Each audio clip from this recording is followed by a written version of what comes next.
Prvým krokom pri štúdiu filozofie je naučiť sa čítať.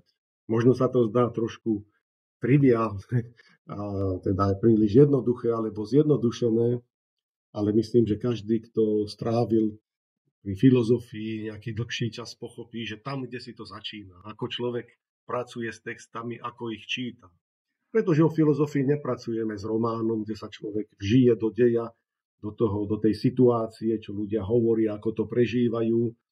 Ani nejde o noviny, kde dostávame informácie a viac menej priblížené, že aby sme boli informovaní.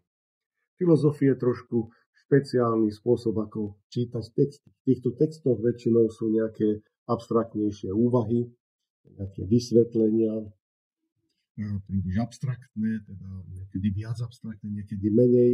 Niekedy sa začína skutočne z nejakého príbehu alebo z nejakej skúsenosti, napríklad skúsenosť priebehu času, poznáme hodinky, vieme, koľko niektoré udalosti trvajú, poznáme vedecké poznatky o časopriestore, ako matematici, fyzici pracujú s časom.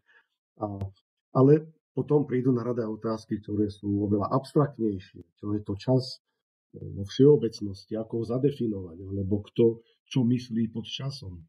Niekedy vieme, že existuje aj psychologický čas. V čom sa odlišuje psychologický čas od fyzického času a podobné veci. Čiže tieto otázky sú pomerne abstraktné. Čiže s tými textami, ktoré vysvetľujú tieto pojmy, sa pracuje trošku inak. Čiže nejde o zážitok, o prežívanie, ale o racionálnu, rozumnú reflexiu. Preto k týmto textom sa staviame trošku s odstupom. To znamená, že si prečítam nejaký, jeden odstavec alebo pár viet a potom rozmýšľam, čo to hovorí, čo to znamená, či som tomu porozumel. A toto je vlastne prvým krokom filozofickej práce, že snažím sa pochopiť ten text, čo sa v ňom hovorí. Najlepšou skúškou je pokúsiť sa to vysvetliť niekomu druhému. Druhým krokom je akési osobné osvojenie si, zvlášť keď sa pracuje s pojmami, ktoré sa týkajú individuálneho alebo spoločného života. Spravodlivosť, keď sa diskutuje v Platónovej ústave, čo to znamená spravodlivo. Spravodlivo dobre usporiadaný štát, spravodlivo dobre usporiadané vnútro človeka, akýsi poriadok, harmónia v človeku. Je tu som priamo konfrontovaný ja s filozofickým textom, ako to vnímam, ako to vidím, aké sú moje skúsenosti. Čiže tu sa pridáva nielen prvý krok, že je to pochopenie, ale aj konfrontácia s mojím vlastným životom. Potom, čosi podobné sa robí aj pri písaní filozofických textov. Tam sa to označuje ten prvý krok ako analýza a druhý krok ako komentár. Ale pri čítaní, teda nám ide o oboje, aj keď to nie je vždy tak rozlíšené, dôležitá je tá osobná asimilácia. Čiže nie len prijímam informácie o tom, čo je v tom texte, ale ako si to príjmem, nakoľko sa to zdá byť rozumné, alebo aspoň rozumnejšie v porovnaní s tým, čo som si predstavil, čo som si myslel predtým. Čiže v istom zmysle ja preberám akúsi zodpovednosť za môj osobný rast. Prvý krok je otvorenosť, som otvorený, prijať pravdu, hľadať pravdu, dúfam po múdrosti samozrejme, ale potom sa snažím ako si sformovať svoj pohľad podľa toho nového poznatku, ktorý som sa dopočul. Preto je veľmi nevhodné, ako niekedy robia študenti, že potrebuje sa na skúšku pripraviť, tak sa zoberie knihu, rýchlo namemorizuje, o čom je tá kniha, aby to potom mohol povedať na skúške. Sice to je prvý začiatočný východiskový bod, ale už keď sa to musím naučiť, tak prečo sa to nenaučiť tak autenticky, aby som sa s tým vysporiadal vnútorne, kriticky a aj osobne. Aby som z toho, čo čítam, z tých informácií sa čo najviac obohatil. Prípadne aj zmenil život.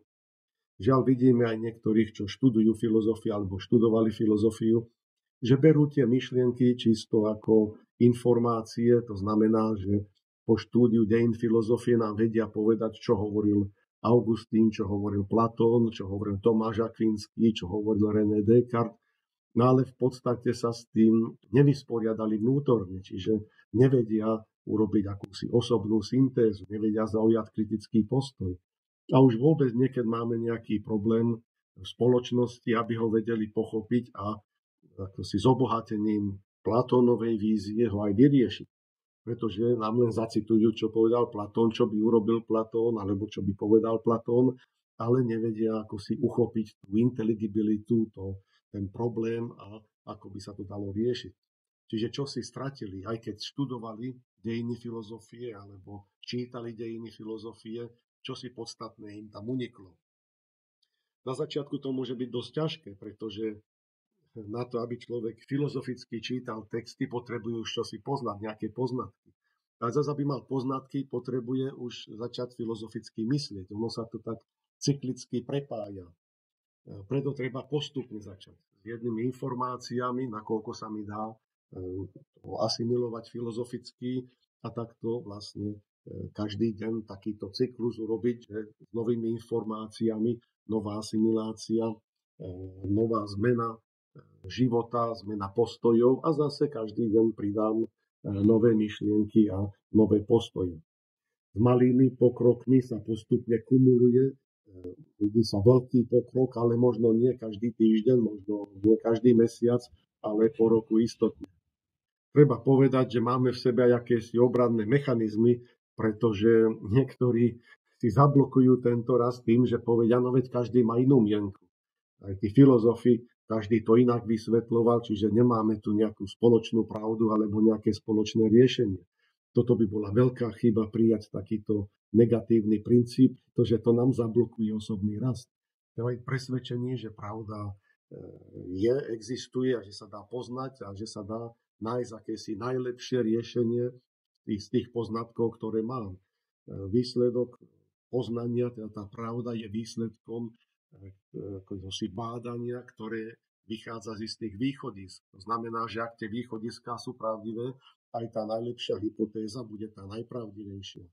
Potom celé úsilie bude to nejak logicky preskúmať, či tie východiská a postup boli v poriadku. Ale nemožno sa vzdať tejto méty, že chceme prísť k poznaniu pravdy, alebo čo najlepšej pravdy, alebo čo najlepšej hypotézy, alebo čo najlepšieho riešenia v tej danej situácii. Druhá chyba, alebo nejaký problém by bol, keby sme to zastavili, našu diskusiu, alebo sa zablokovali s tým, že to je môj názor a jednoducho iní majú iný názor. A ja mám právo mať svoj názor.